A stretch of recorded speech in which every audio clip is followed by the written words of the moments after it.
आई भैया आप सबके चहेती हम भोजपुरी लोक गायिका ज्योति उजाला एगो बिरहिन के भाव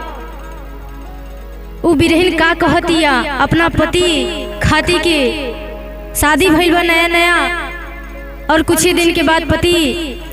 बाहर जात रहे और कौना वियोग में कौना भाव में वो कहत रही अपना पति से सुनल जा कि चली जाइबा छोड़ के नौकरिया तू करे अभी से लागी पिया दिलवा रे कि चली जाइबा छोड़ के नौकरिया तू करे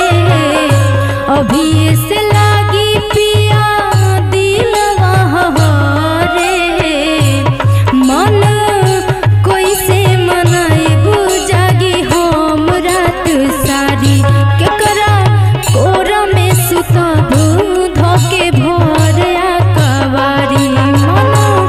कोई से मनाइबू जागी हम रात सारी।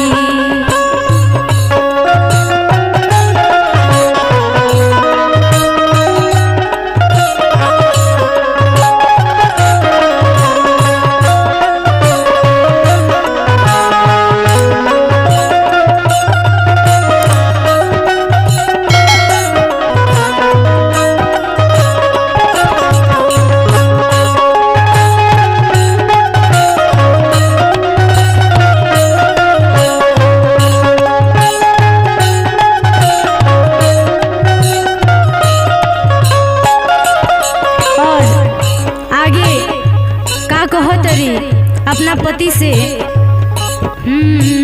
साथ बितवला नहीं 6 महीना याद सताए हर पल तोहर रोजीना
बहुत रोके के प्रयास करत रही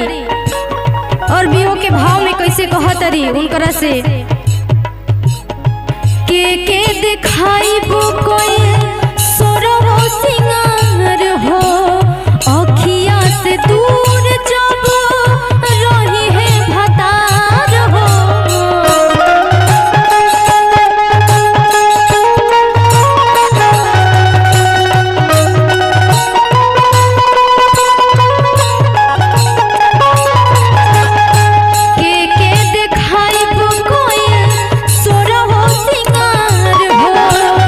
अखिया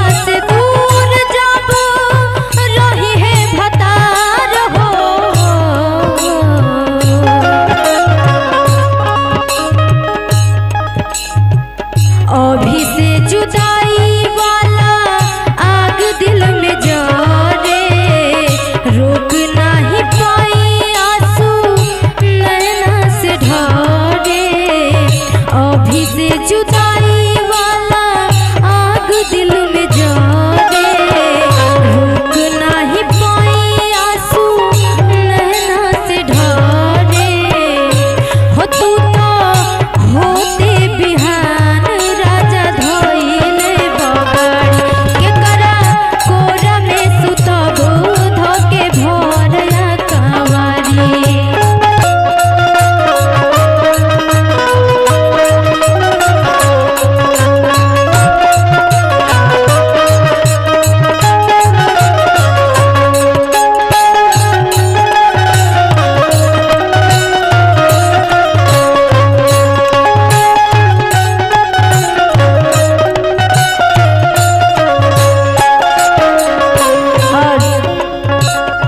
लास्ट भाव बा, कैसे कहत री, लास्ट अंतरा में कहत री कौना भाव से। होके हमसे दूर